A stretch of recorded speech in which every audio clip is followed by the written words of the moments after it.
আসসালামু আলাইকুম। আজকে তোমাদের পড়াবো ত্রিভুজ। তিনটি কাঠি নিয়ে খেলি, যেটা তোমাদের টেক্সট বইয়ে চ্যাপ্টার নাম আছে তিনটি কাঠি নিয়ে খেলি। চ্যাপ্টার নাম্বার হচ্ছে 19। দেখো, তিনটি কাঠি যে কোনোভাবে রাখলেই যে ত্রিভুজ অঙ্কন একটা ত্রিভুজ গঠিত হবে তা নয়। ত্রিভুজের ত্রিভুজ তৈরি করতে গেলে এই তিনটি কাঠিকে কীভাবে রাখতে হয়, তারা কোনো সমতলের কোনো একটা জায়গাকে সীমাবদ্ধ করতে পারছে কি না। যদি কোনো সমতলের একটা জায়গাকে সীমাবদ্ধ করতে পারে, তখন সেটা একটা ত্রিভুজ অঙ্কন হয় বা ত্রিভুজ গঠন করতে পারে। তাহলে তিনটি সরলরেখা দ্বারা সীমাবদ্ধ সমতলিক চিত্রকে ত্রিভুজ বলে। যদি মনে করো তিনটি রেখা এরকম আছে, এই একটা রেখা, এই একটা রেখা আর এই একটা রেখা এরকম আছে, তিনটে রেখা আছে। তো তিনটি রেখা যখন এরকম আছে, তখন একটা জায়গাকে সীমাবদ্ধ করতে পারছে না। দেখো, এই কোনো একটা সীমাবদ্ধ বা ঘেরা জায়গা পাচ্ছি না। এবার যদি এরকম একটা হয়, এরকম এরকম এই তিনটে হয়, এটাও একটা সীমাবদ্ধ কোনো সমতলিক চিত্র তৈরি করছে না, এটা বাড়তেই থাকছে, সীমাবদ্ধ একটা জায়গা পাওয়া যাচ্ছে না। যদি এই তিনটে হয়,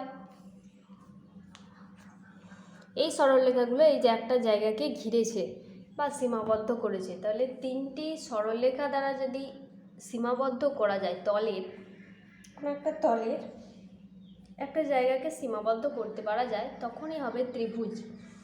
ত্রিভুজ কাকে বলে? তিনটি সরলরেখাংশ দ্বারা সীমাবদ্ধ সমতলিক চিত্রকে ত্রিভুজ বলে।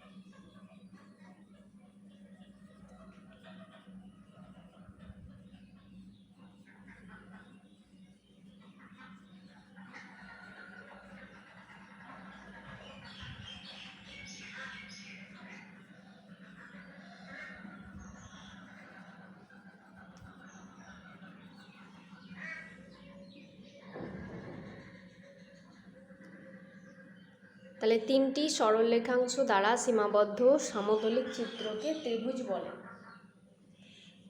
এবার ত্রিভুজের কিছু ভাগ রয়েছে, একটা হচ্ছে বাহুভেদে ত্রিভুজ, আর একটা কোণ সেই হিসাবে ত্রিভুজকে কয় ভাগে ভাগ করা যাচ্ছে, আর একটা বাহু হিসাবে ভাগ করা যাচ্ছে।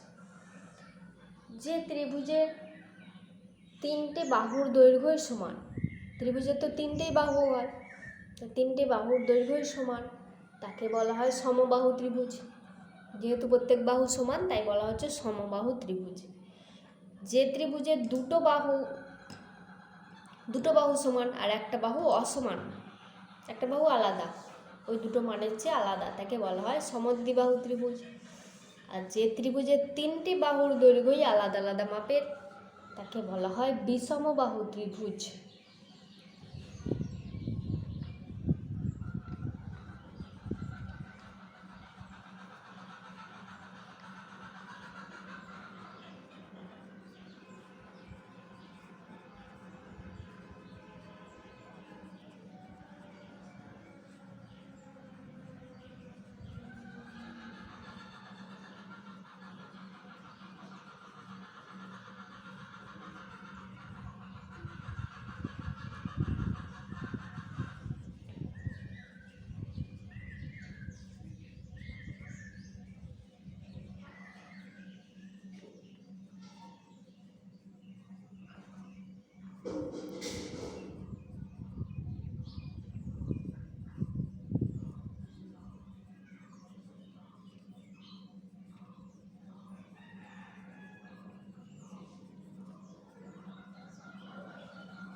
তাহলে যে ত্রিভুজের 3টি বাহুর দৈর্ঘ্য সমান তাকে বলা হয় সমবাহু ত্রিভুজ, আর যে ত্রিভুজের 2টো বাহুর দৈর্ঘ্য সমান আর একটা বাহু অসমান তাকে বলা হয় সমদ্বিবাহু ত্রিভুজ।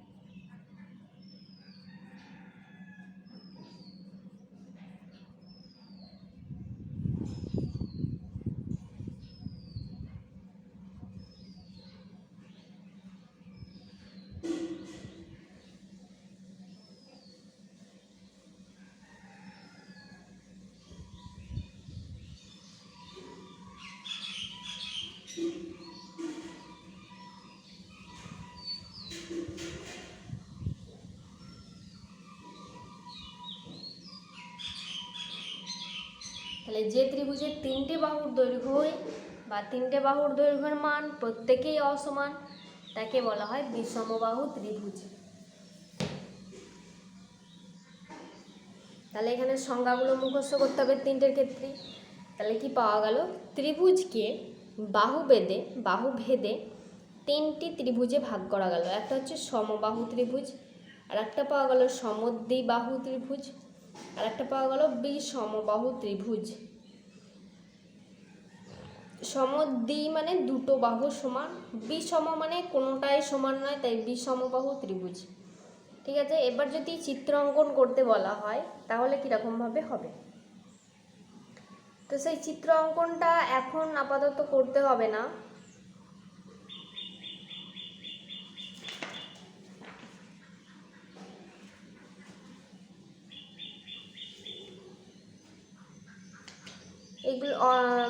এগুলো স্কেল ও পেন্সিলের সাহায্যে করলেই হয়ে যায়। তবু আর একবার দেখিয়ে দিই যে সমবাহু, সমদ্বিবাহু আর বিষমবাহু ত্রিভুজের মাপগুলো কীভাবে অঙ্কন করতে হয়, তাহলে একবার বুঝতে পেরে যাবে। আমি এখানে পেন্সিল, কম্পাস, স্কেল, পেন্সিল দিয়ে দেখাবো, ঠিক আছে?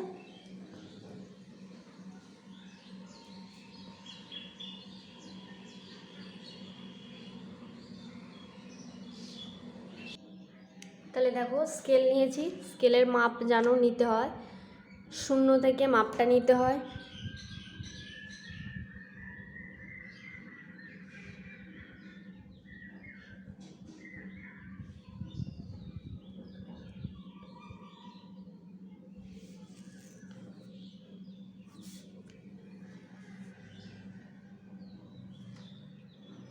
দেখো এই যে 0 দাগ আছে, এই 0 দাগের এইখান থেকে মানটা নেবো, দিয়ে আমি 5 সেমি পর্যন্ত এই মানটা নিচ্ছি। 5 সেমি মানে আমার এই বড় দাগ পর্যন্ত এটা হবে 5 সেমি। তাহলে এই মানটা আমি এখান থেকে এত দূর এঁকে দিলাম। সবসময় যে চিত্র অঙ্কন করবে সেই চিত্র সব পেন্সিল আর স্কেল দিয়ে অঙ্কন করবে, বুঝলে? তাহলে এই পর্যন্ত আমার 5 সেমি হলো।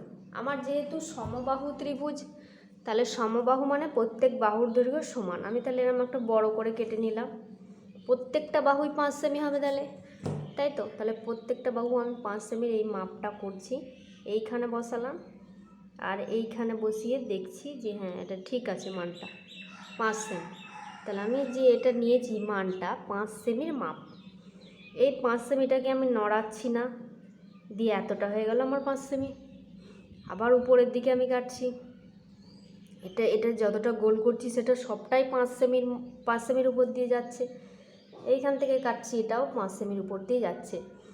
তার মানে এইখান থেকে এত দূর 5 সেমি, আবার এইখান থেকে এত দূরও 5 সেমি। বুঝতে পারলে ব্যাপারটা? এইখান থেকে এত দূরও 5 সেমি, আবার এইখান থেকে এত দূরও 5 সেমি হলো, তাই তো? তাহলে এই বরাবর যদি স্কেল দিয়ে টেনে দিই তাহলে প্রত্যেকটাই 5 সেমি করে হয়ে গেল। তাহলে একটা সমবাহু ত্রিভুজ অঙ্কন হয়ে গেল।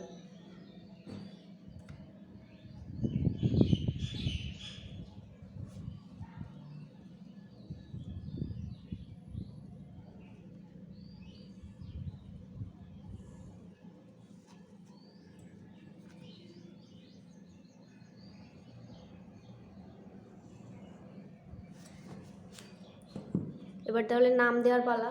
আমি বলেছি অবশ্যই নাম দেবে। এ বি সি, এই ত্রিভুজটার নাম হলো ABC। নিচে কি আঁকলে লিখে দিলে সমবাহু ত্রিভুজ।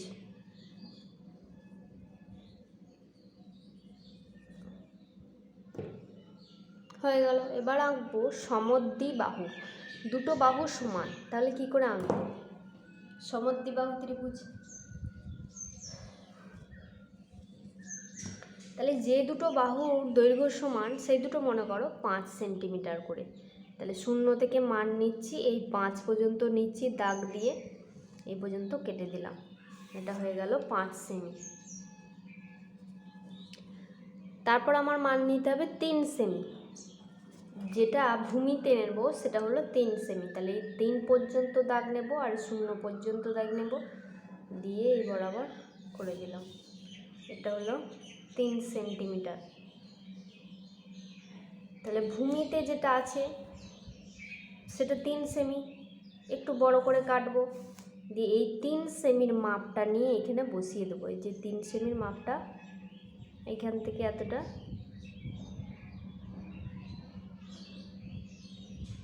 এই 3 সেমির মানটা বসিয়ে দেবো। এটা হয়ে গেল 3 সেমি। এবার আমার যে এই উপরের দিকে হবে এটাও 5 হবে, এটাও 5 হবে। তাহলে 5 সেমির মানটা নিয়ে এখান থেকে এটা বসিয়ে, মানটা বসিয়ে 5 সেমির এইখান থেকে এই মানটা বসিয়ে আর এইখান থেকে এই মানটা বসিয়ে, দেখো দুটোই 5 সেমি, এদিক থেকেও 5 সেমি হচ্ছে, এদিক থেকেও 5 সেমি হচ্ছে। তাহলে স্কেল ও পেন্সিল দিয়ে আবার যোগ করে দেব বিন্দু দুটো।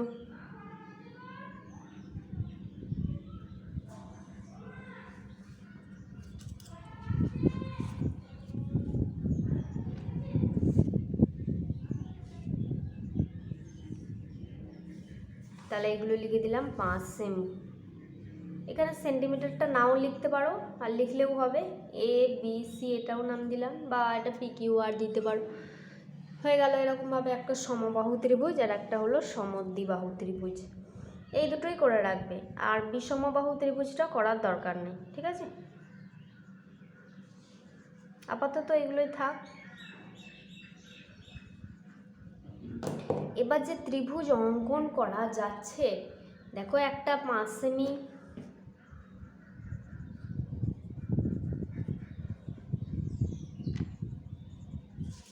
দেখো প্রথমটায় এই ত্রিভুজটার এই বাহুটা 5 সেমি, এই বাহুটাও 5, এই বাহুটাও 5।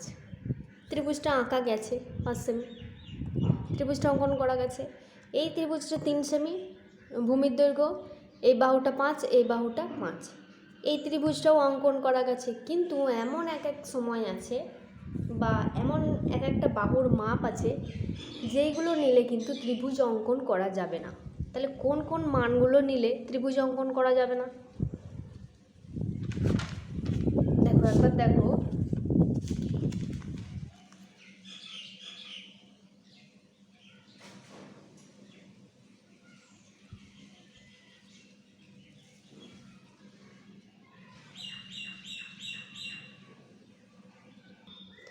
যদি হয় ভূমির দৈর্ঘ্যটা আমি মনে করো 10 সেন্টিমিটার নিচ্ছি, আর একটা বাহু নেব 3 সেন্টিমিটার, আর একটা নেব 4 সেন্টিমিটার, তাহলে অঙ্কন করা যাচ্ছে কি? তাহলে ভূমির দৈর্ঘ্যটা আমার কি বললাম 10 সেন্টিমিটার। 10 সেন্টিমিটার আমি এখানে আঁকছি, এই শূন্যতে বসিয়ে 10-এ বসালাম, দিয়ে অঙ্কন করলাম। এটা হয়ে গেল 10 সেন্টিমিটার। আমি নিচেটাই লিখে দিচ্ছি আমার ভালোর জন্য। এবার উপরে আবার কি আঁকতে হয় বলো তো? 3টে বাহুর দৈর্ঘ্য আঁকতে হয়। তাহলে আমি 3টে বাহুর দৈর্ঘ্য উপরে আঁকিনি, এঁকে নিচ্ছি। কত কত বললাম? একটা নেব 4 আর একটা 3 সেমি। তাহলে 4 সেমি আঁকলাম, আর এখানটায় 3 সেমিটা আঁকলাম। এই 4 সেমি আর 3 সেমির মাপ করে তাহলে এই দিকে বসিয়ে একবার কাটবো আর এদিকে বসিয়ে একবার কাটবো, তাই তো? এরকমভাবেই ত্রিভুজ অঙ্কন করতে হয়, আমরা জানি। তাহলে 3 সেমির মাপটা নিলাম, দিয়ে এই দিকে বসিয়ে এই দিকে কাটলাম। 4 সেমির মাপটা নেব, মেপে এইখানে বসিয়ে এইখানে। কিন্তু এই যে এই লাইনটা আর এই লাইনটা কোথাও ছেদ করছে না। তাহলে দেখো একটা 4 ছিল, এইখান থেকে এতটা 4, এইখান থেকে এতটা পেয়েছি 3।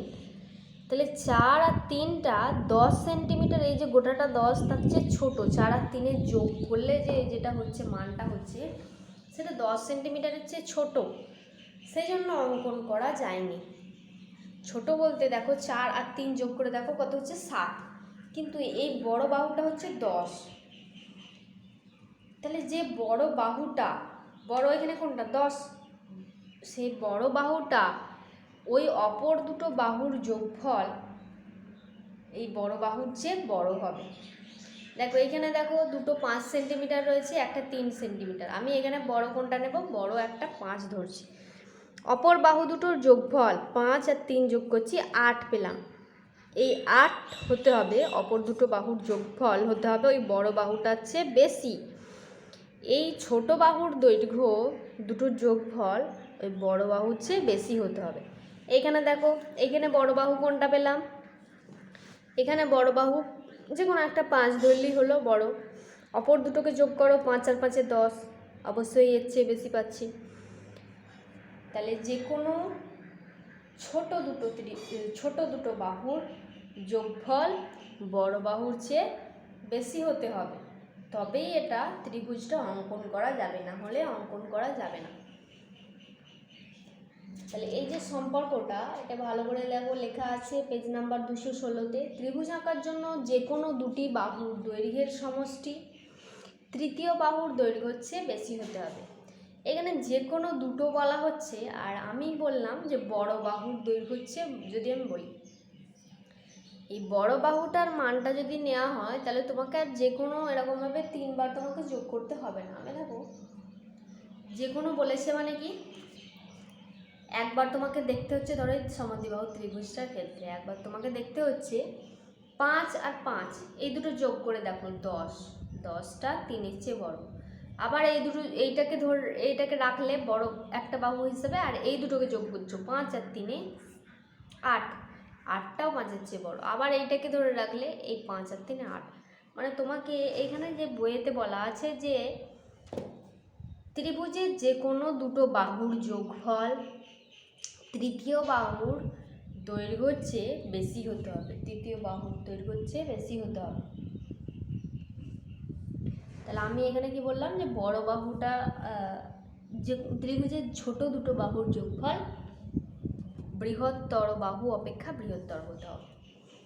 তাহলে এরকমভাবে করলে দেখবে ত্রিভুজ কোন কোন ক্ষেত্রে অঙ্কন করা যাবে, কোন কোন ক্ষেত্রে অঙ্কন করা যাবে না, সেটা 215 পাতায় কয়েকটা উদাহরণ আছে। 2, 3, 5, 2, 2, 4, 1, 3, 5 সেইগুলো দেওয়া আছে বাহুর মাপ, সেখান থেকে ত্রিভুজ অঙ্কন করা যাবে কি না বলবে। ঠিক আছে, আমি বই থেকে বলছি না, আমি নিজের মন থেকে আন্দাজে বেশ কয়েকটা বলছি। মনে করো 5, 7, 4 ত্রিভুজ অঙ্কন করা যাবে। এটা 5 সেমি হতে পারে, মিটার যাই হোক হলো, সবকটাই সেমি হয়, সবকটা মিটার যাই হোক আছে। ত্রিভুজ অঙ্কন করা যাবে কি না দেখো, ছোট দুটো যোগ করো, একটা 5 একটা 4 যোগ করলে 5 আর 4-এ 9, 9টা 7-এর চেয়ে বড়। তাহলে এই ত্রিভুজটা অঙ্কন করা যাবে, নিশ্চয়ই এরকম ধরনের হবে না। আবার একটা মান নাও 1, 3, 9, এই ত্রিভুজটা অঙ্কন করা যাবে কি না। ছোট দুটো বাহু কোনটা, এটা আর এটা যোগ করো, 3 আর 1-এ 4, 4 এটা কিন্তু 9-এর চেয়ে ছোট হয়ে গেল, তাহলেও অঙ্কন করা যাবে না, তাহলে অঙ্কন করা যাচ্ছে না। এবার যদি মনে করো 7, 7 না 7, 4 আর 11 এই দুটো নিয়েছি, এটা 4, হ্যাঁ 7, 4, 11 এই তিনটে বাহুর মাপগুলো, এই তিনটে। তো ছোট দুটো বাহুর যোগ করছি 7 আর 4-এ 11, 11 আর 11 সমান সমান হচ্ছে, বড় নয় ছোট নয়। তাহলে কি করে জানবো যে এটা ত্রিভুজ অঙ্কন করা যাবে কি না। ত্রিভুজ অঙ্কন করা যাবে না, ঠিক আছে, এক্ষেত্রেও যাবে না, যদি বড় হয় তখনই অঙ্কন করা যাবে।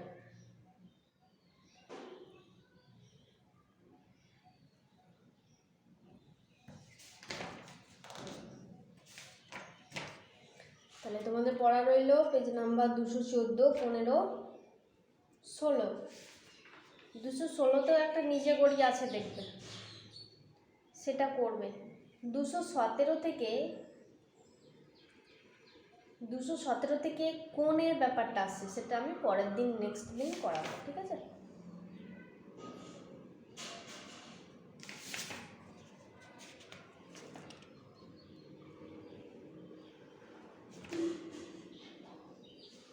না, এটা আজকেই করিয়ে নিই, পরের দিন ওই অনুশীলনীটা করাবো, তো সেই জন্য একটু টাইম লস হবে। তো আজকে এটা দেখে নিই।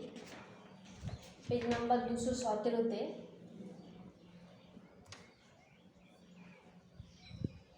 দেখো, আমি বইটাই দেখাচ্ছি।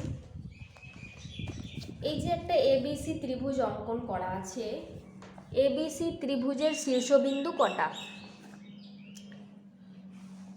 ত্রিভুজের শীর্ষবিন্দু কোনগুলো তারাও দেখায়। আমার এখানে সমবাহু ত্রিভুজই মনে হচ্ছে অঙ্কন করা আছে, যদিও বাহুগুলোর মাপগুলো একবার দেখে নেবে। 3টে বাহুর দৈর্ঘ্য সমান হবে মনে হচ্ছে, যেটা বইতে আঁকা আছে। সমবাহু ত্রিভুজে আঁকা আছে। দেখো, আমি এখানে একটা সমবাহু ত্রিভুজ দিয়ে আমি দেখাচ্ছি, বোঝাচ্ছি। এবিসি, এই এবিসি ত্রিভুজের শীর্ষবিন্দু কটা? শীর্ষবিন্দুগুলো হলো এইগুলো শীর্ষবিন্দু।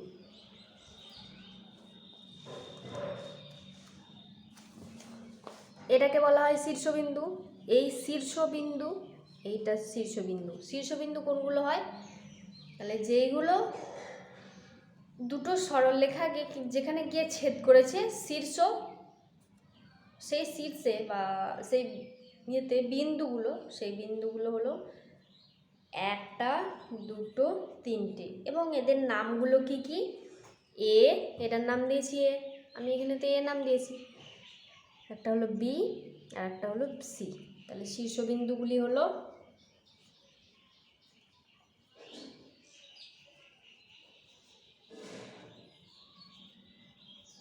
এ, কমা দিয়ে বি, কমা দিয়ে সি।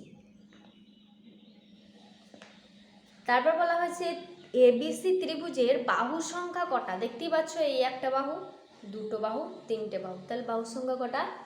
3টি বাহু। এবিসি ত্রিভুজের বাহুগুলি কি কি? এবার বাহুকে কিভাবে লিখতে হয়? তাহলে লিখছো পরের লাইনে, বাহুগুলি হলো,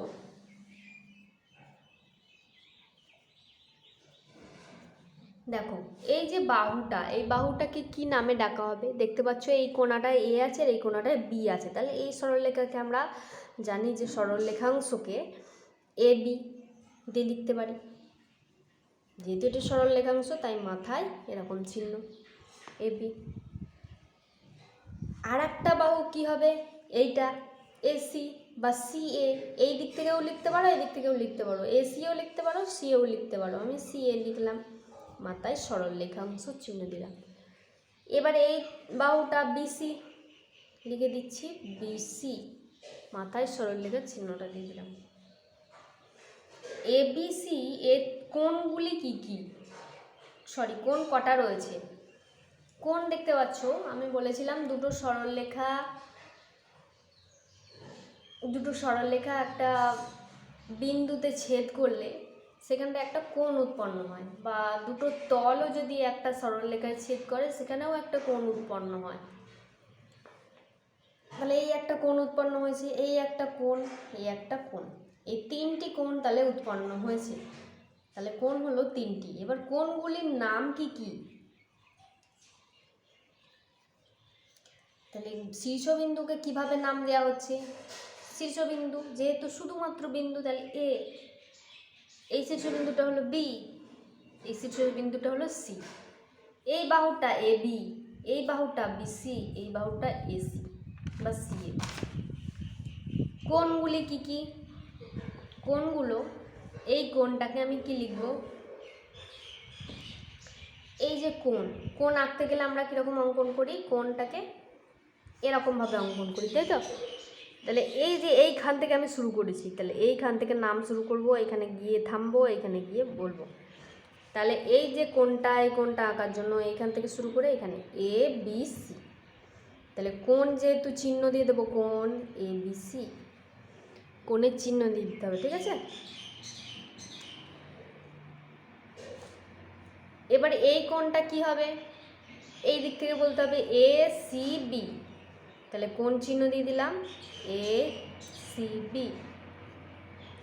এই কোণটাকে এই দিক থেকেও আমি লিখতে পারতাম বি সি এ লিখলেও হতো, বি সি এ মানেও এই কোণটা বোঝাবে আর এ সি বি মানেও এই কোণটা বোঝাবে।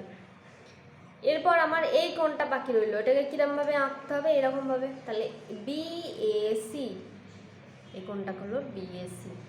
তাহলে এইরকমভাবে নিজেরা অনেক প্র্যাকটিস করবে। তুমি এটা এবিসি ছাড়া পি কিউ আর নাম দিয়ে নিজেরা খাতায় এই শীর্ষবিন্দুগুলো, বাহুগুলোর নাম, কোণের নাম এগুলো লিখতে অবশ্যই চেষ্টা করবে, কারণ এগুলো পরে খুব বোঝার অসুবিধা হবে। এরপরে যে তোমাদের সম্পাদ্য উপপাদ্য আছে, সম্পাদ্যর ক্ষেত্রে হয়তো অতটা কষ্ট হবে না, উপপাদ্যর ক্ষেত্রে খুবই কষ্ট হবে, যে বাহু কোণগুলো কোণগুলো বুঝতে পারবে না। বাহু হয়তো বুঝতে পারছো, কিন্তু কোণটা অবশ্যই এগুলো প্রচুর পরিমাণে প্র্যাকটিস করবে। তারপর দেখো লেখা আছে চাঁদার সাহায্যে কোণ এ বি সি এর মাপি। তাহলে চাঁদার সাহায্যে ওই কোণটার মানটা বার করবে, এসিবি এর মান বার করবে, বিএসি এর মান বার করবে। তাহলে তিনটি কোণের মান বার করবে, বার করার পর ওই তিনটি কোণের মান যা পাবে যোগ করবে। আর আমরা জানি একটা ত্রিভুজের এই তিনটি কোণ যদি যোগ করা হয়, কোণের মানগুলো যদি যোগ করা হয় তাহলে 180 পাওয়া যায়। তাহলে দেখবে যোগ করে 180 হবে। যদি যোগ করে না 180 হয় তার মানে নিশ্চয়ই তুমি মাপটা একটু ভুল লিখেছো। দেখো আমি এখানে মাপ দেখাচ্ছি, এইখানে এই শীর্ষ, এই আমার চাঁদার এই বিন্দুটার সঙ্গে এইখানের এই বিন্দুটা মেলালাম, এই চাঁদার এই বাহুটার সঙ্গে এই বাহুটা মেলাবো, মিলেছে দেখো। আর একটু ওইদিকে সরবে, মিলল, এখনো মেলেনি।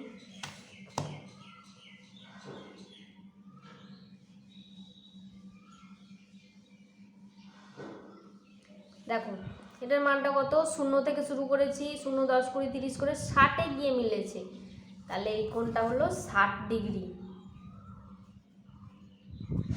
এই কোণটার মান কত, এই বিন্দুটার সঙ্গে এই বিন্দু মেলাচ্ছি, এই বাহুটার সঙ্গে এই বাহুটা মেলাচ্ছি,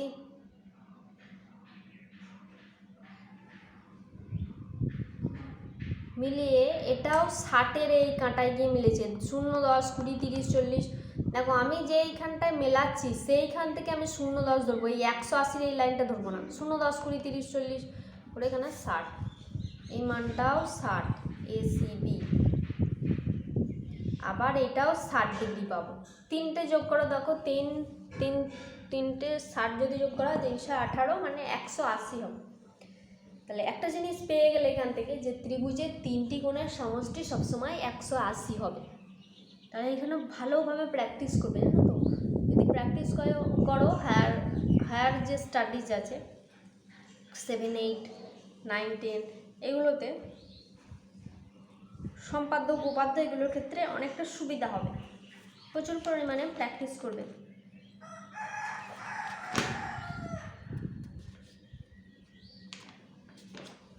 তারপর হচ্ছে কোণ ভেদে এবার ত্রিভুজ, সমকোণী, সূক্ষ্মকোণী এগুলো পরের দিন দেখানো হবে। আজকের মতো এই পর্যন্তই হচ্ছে।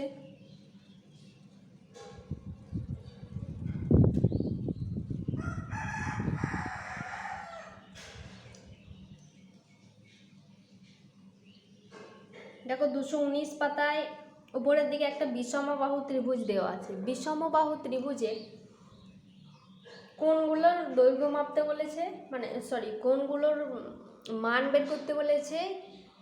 সেই কোণ থেকে তিনটি কোণের মান যেটা পাবে সেই তিনটি কোণের মান যোগ করে দেখবে কত হয়, তিনটি কোণের যোগফল